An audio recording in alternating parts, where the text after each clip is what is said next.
Good morning, everyone. First, I would like to say thank you so much for being here for our presentation on the 12th Annual National GeoPrediction Competition here in Dallas, Texas. Our team consists of two members, Ian Tran, a graduate student at the University of Arkansas, and I am Dalton Hoffman, an undergraduate student at the university, and our advisor is Dr. Rick Kaufman. Starting with the project description of this competition, we are given an existing building resting on a mat foundation with a bearing of only 1,520 PSF. That has a current settlement of 29.5 inches at the end of primary consolidation. We are also given a proposed project adjacent to the existing building where they plan to make a 20-foot excavation and have a dewatering pump for getting the groundwater table out of their way. The challenge is to determine the additional ground settlement to the existing building due to the dewatering activities at the construction site 150 days and 285 days after the start of pumping. Dewatering activities will lower the groundwater table, causing buoyancy in the drawdown zone to be lost, and the effective stress that was being held in the incompressible water will get transferred to the soil particles, making them form into a denser configuration, therefore yielding this additional settlement. We are also given 3 boring logs with all lab-tested soil characteristics attached, boring B1, B2, and B3. The boring log B1 will be used for the settlement calculations because it's the closest to the settlement measurement location. From these boring logs, we're able to construct a soil profile as shown in figure 3. We find 5 layers consisting of a 7-foot fill layer, a layer of desiccated crust to be excavated, a 29-foot thick layer of lean clay and organic silts, followed by a 17-foot thick layer of well-graded gravel, and ending with bedrock 55 feet subsurface. Settlement is mainly caused by the thick clay layers. Therefore, in the calculation, we divide the clay layer into 4 sub-layers based on the changing undrained shear strengths within this layer. And also by comparing their Atterberg limits and water content results from past literature review, we believe the clay layer aligns closest with Boston blue clays. After constructing a soil profile, we worked on getting the soil parameters needed in the settlement calculations. The pre-consolidation stress was not given, so we experimentally calculated it following the Stoss and Caldwell equation. The over-consolidation ratio is approximately 1, so the soil is in a normally consolidated condition. Therefore, we use the normally consolidated settlement equation. In this equation, induced vertical stress is caused by the loads from the existing building and fill material. The induced stresses at the corner of the building is obtained by following Newmark's solution by multiplying the influence factor to the bearing pressure of the existing building. And being we know the total settlement and induced stresses, we can back calculate the compression index, and we can back calculate reasonable compression index and initial void ratio values that fall in a typical range for the Boston blue clays. After a few iterations of settlement calculations, these values for CC and E0 presented in table 1 produce a good match with the monitored result of 29.5 inches. A summary table of all the soil parameters used is presented in table 2. And once we were comfortable with the compression index and initial void ratio values, we rearranged the slope of the virgin curve to output a final void ratio at the end of consolidation.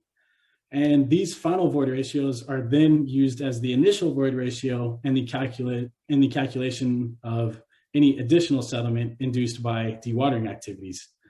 I will now hand this over to Ian for the determination of additional ground settlement to the existing building. All right. Thank you, Dalton, for providing the soil profile and the soil parameter of the project. Now I will show you the method that we use to calculate the settlement due to the dewatering activities. So in order to calculate the settlement, we need to know the groundwater elevation at the measurement location. However, this information is not given. What is given to us is the groundwater elevation at the pump location and the distance from the pump to the measurement location, which is around 169 feet. So an equation of flow in a confined aquifer was selected to calculate the drawdown at the measurement location. So we select the five aquifer because we have a well-graded gravel in the between of the clay and bedrock. We make an assumption of the discharge rate of 500 gallon per minute, radius of influence which is 2,000 feet, and radius of the wall is 0.5 feet. Because it's, the input information is not provided, so we know the distance from the wall to the measurement location. We know the conductivities and the thickness of the aquifer layer. So by plugging in everything into an equation, we'll be able to determine the water drawdown at the measurement location. And here's the result of the water drawdown at the measurement location. So after 150 days, the groundwater table elevation is expected to drop from 9.3 feet to 13 feet. And after 285 days, the initial groundwater table is expected to drop from 9.3 to 11.5 feet. The value was believed to be reasonable because the clay layer has a very low hydraulic conductivity, which is smaller than 10 to negative 8 centimeters per second. And the gravel layer at the measurement location is below the pumping elevation, so the water may not be able to travel upward to the pumping elevation. So we expected the water drawdown is small, and so as a settlement induced by the dewatering activities. Now let's move on to the settlement calculation. Same as mentioned before, the total settlement is the sum of elastic, primary, and secondary settlement. However, because of the short construction time, we only focus on, we neglect the secondary and only focus on elastic and primary settlement. Elastic settlement was calculated by on Giroux 1972. An equation was determined from here, on from the charge, and Q is the induced vertical stretch caused by the dewatering activities. E is the undrained modulus of the clay. Primary settlement were calculated based on the one-dimensional consolidation from Desagui. So after 150 days, the elastic settlement were expected to be 0.13 inch, and for the primary consolidation, by plugging in the CC and E0 values from the back calculations that Dalton had already mentioned, I'd be able to determine the total settlement. And based on the dewatering timeline, I'm able to calculate the degree of consolidation, and I find out the primary consolidation of 0.35 inch after 150 days. So it gave us the total settlement of 0.4 inch for both elastic and the primary consolidation.